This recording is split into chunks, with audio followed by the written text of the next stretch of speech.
বিশুদ্ধ বাতাস ও প্রকৃতির মনোরম দৃশ্যে ভরা কার্শিয়াংয়ের কাছে অবস্থিত এক ছোট্ট পাহাড়ি গ্রাম হলো চিমনি। মেঘে ঢাকা এই গ্রামে গেলে আপনি নিতে পারবেন প্রকৃতির শুদ্ধ বাতাস। এই পাহাড়ি গ্রামে শীতল হাওয়া মাঝে মধ্যে ছুঁয়ে যাবে আপনার গা। সেই সময় আপনার মন শিহরিত হয়ে উঠবে। তাই রাজ্যে গরম একটু পড়লেও চিমনি গেলে আপনাকে সাথে রাখতে হবে শীতের পোশাক। অনেকেই স্বপ্ন দেখেন জীবনে একবার ঘুরতে অথবা হানিমুনে সুইজারল্যান্ডে যেতে। বিপুল খরচার কারণে কজনই বা যেতে পারেন। সুইজারল্যান্ড ঘুরতে যেতে না পারলেও আপনি এই চিমনি এসেও সুইজারল্যান্ডের ফিল পেয়ে যাবেন। দার্জিলিং থেকে কয়েক কিমি দূরেই অবস্থিত এই পাহাড়ি গ্রামের সঙ্গে জড়িয়ে রয়েছে ব্রিটিশ আমলের ইতিহাস।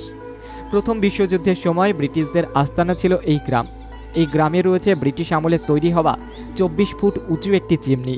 এই চিমনির কারণেই এই গ্রাম আরও আকর্ষণীয় হয়ে উঠেছে পর্যটকদের কাছে। প্রায় 100 বছরের পুরনো এই চিমনির দেওয়ালে পাবেন ইতিহাসের গন্ধ।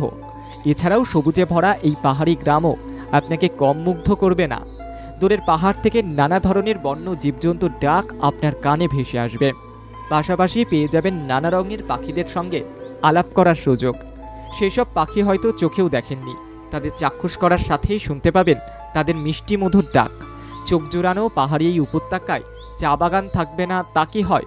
ভেলভেটের ন্যায় পাহাড়ের ঢালে বিছানো রয়েছে চা বাগানের বাগিচা। শীতকালে চিমনি মোড়ানো থাকে সাদা বরফের চাদরে। রাস্তা থেকে শুরু করে পাহাড়ি ঢাল পুরোটাই দেখায় পুরো সাদা। শীতকালে এখানে গিয়ে আপনি চাইলে বরফের বল নিয়ে বন্ধু বান্ধবীদের দিকে ছুঁড়ে চুটিয়ে উপভোগ করতে পারবেন। চিমনির এই মনোরম প্রকৃতির স্বাদ নিতে চাইলে আপনাকে আসতে হবে এনজেপি। সেখান থেকে গাড়ি ভাড়া করে পৌঁছে যান Bangla Switzerland Chimney. Bureau report, Bangla জাগো।